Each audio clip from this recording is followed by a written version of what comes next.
মহাভারতে কুরুক্ষেত্রের যুদ্ধে অর্জুনের সারথির দায়িত্ব গ্রহণ করেছিলেন শ্রীকৃষ্ণ। তিনি নিজে মহাযুদ্ধে অস্ত্র ধারণ করেননি, তবে অর্জুনকে প্রতি মুহূর্তে উপদেশ দিয়ে যুদ্ধে জয়লাভ করার সাহায্য করেছেন সখা কৃষ্ণ।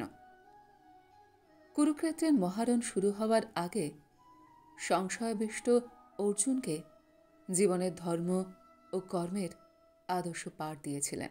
তৃতীয় পাণ্ডবকে দেয়া কৃষ্ণের এই বাণী গ্রন্থিত আছে শ্রীমদ্ ভগবদ্ গীতা নামে। গীতা হল জীবনের সঠিক দর্শন। সব সমস্যার সমাধান এবং সব প্রশ্নের উত্তর গীতায় খুঁজে পাওয়া যায়। তাই এত হাজার বছর কেটে গেলেও গীতায় দেখানো জীবন দর্শন আজও আমাদের পাথেয়। গীতায় শ্রীকৃষ্ণ জানিয়েছেন কেন জীবনে পাপ করতে বাধ্য হন বহু মানুষ এবং কিভাবে সেই পাপের গ্রাস থেকে নিজেকে মুক্ত করা সম্ভব।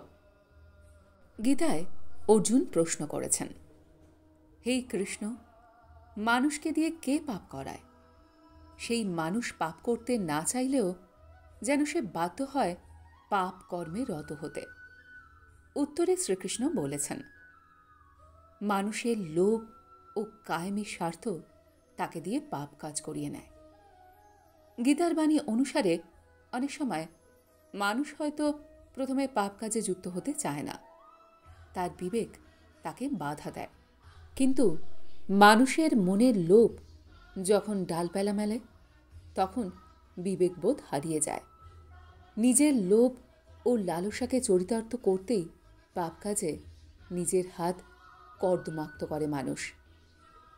মনের লোভ ও কায়েমি স্বার্থকে সাধারণ মানুষের পক্ষে জয় করা খুবই কঠিন। লোভ ও লালসাকে নিয়ন্ত্রণ করতে না পারার কারণেই পাপ কাজ করতে বাধ্য হয় মানুষ। আর একবার পাপ কাজে যুক্ত হলে বারবার সেই পাপ কর্মে রত হয় এবং ধীরে ধীরে পাপের সাগরে নিমজ্জিত হয়ে পড়ে। গীতায় শ্রীকৃষ্ণ বলেছেন যে লোভ থেকে আমাদের মনে জন্ম নেয় রাগ, আর রাগ থেকে জন্ম নেয় সংশয়। মনের সংশয় দেখা দিলে মানুষের মনের বুদ্ধিবৃত্তি হারিয়ে যায়, আর বুদ্ধি হারিয়ে গেলে মানুষ নিজেও ধ্বংসপ্রাপ্ত হয়। গীতায় বলা আছে, যেভাবে ধোঁয়ার জালে আগুন ঢাকা পড়ে যায়, সেভাবেই লোভ ও লালসা মানুষের জ্ঞান বুদ্ধিকে আচ্ছন্ন করে ফেলে, আর সেই কারণেই মানুষ পাপ করতে বাধ্য হয়।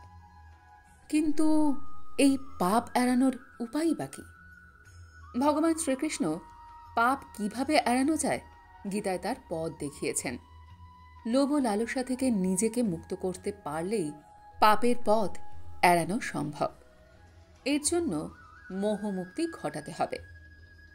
যতই সবকিছু আঁকড়ে থাকবেন, তত বেশি লোভ ও লালসা আমাদের মনে চেপে থাকবে। তাই ত্যাগ করতে শিখুন।